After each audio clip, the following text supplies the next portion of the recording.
I got the pin retainer sleeve in, and then I had to change the side adjuster. So I had to do that because of this 513 gear set.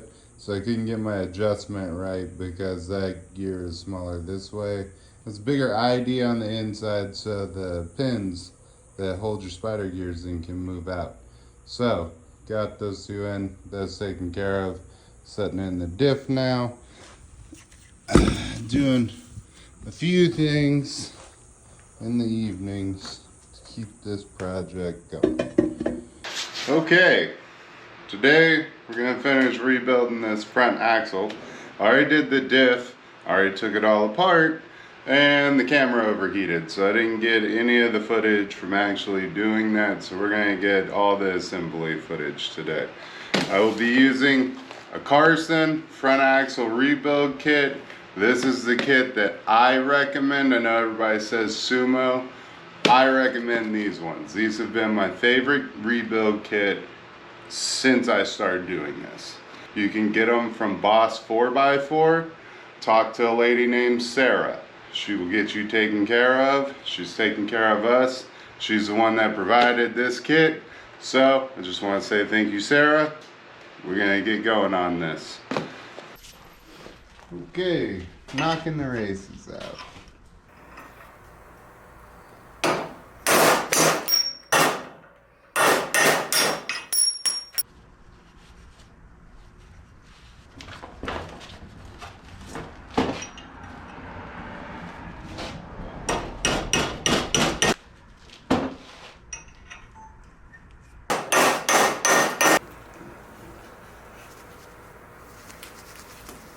Oh man.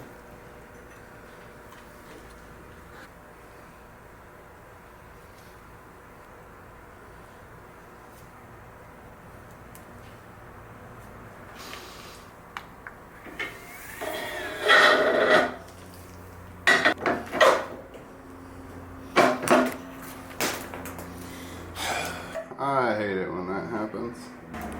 Laugh. You see how that crap stuck to it since it fell? Yeah. Now I gotta clean all that up. Oh.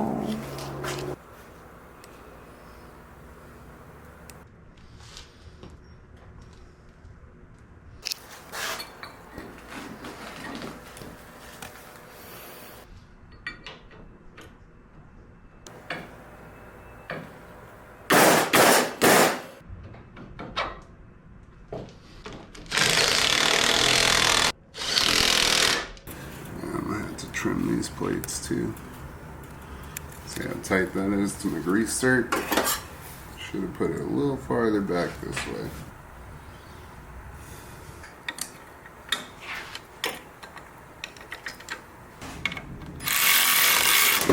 See? So I have to trim this. Put your rear bearing in. Now we'll put the seal on. This is always a pain in the ass.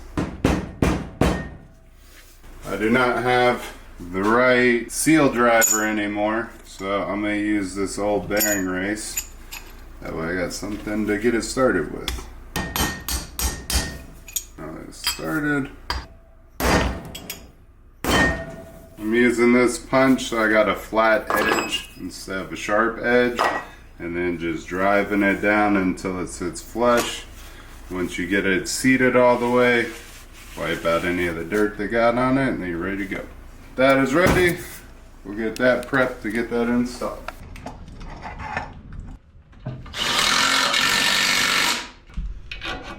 Flat washer goes on.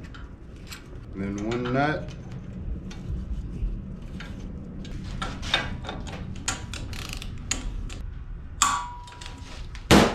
50 foot-pounds. Someone's going to disagree with this because it's not the way the FSM says to do it, but I've seen too many people do it the way the FSM says, and then they have premature bearing failure. So the way I do it is I'll torque it down to 50 foot-pounds. Now we're going to spin the hub, that way the bearings seat all the way, and then we'll put the last one on, torque it down, and stake it.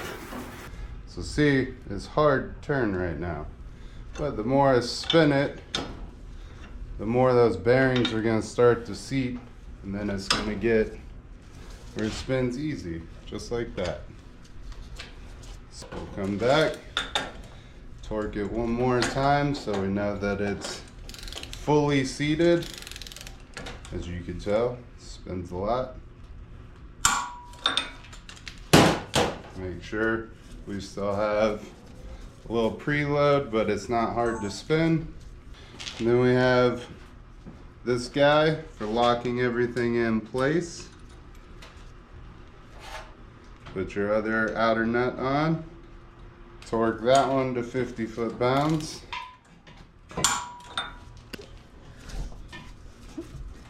And then stake the little ends. You need to bend them over. That way it locks everything in place. So find the flattest ones and lock them in. Now we'll put the locking hub on. You want to see me dangerously cutting this up? Absolutely. Yeah, well, a bunch of people are also going to comment on how I did it wrong since I didn't do the factory service manual. But I've never had one come back for a bearing failure either. So I didn't put this bolt in, that way I could use it for this axle.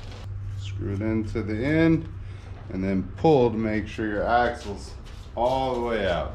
Since we're using the Carson kit, comes with a replacement snap ring, which is way better than that flat one that comes with its stock. Much easier to install.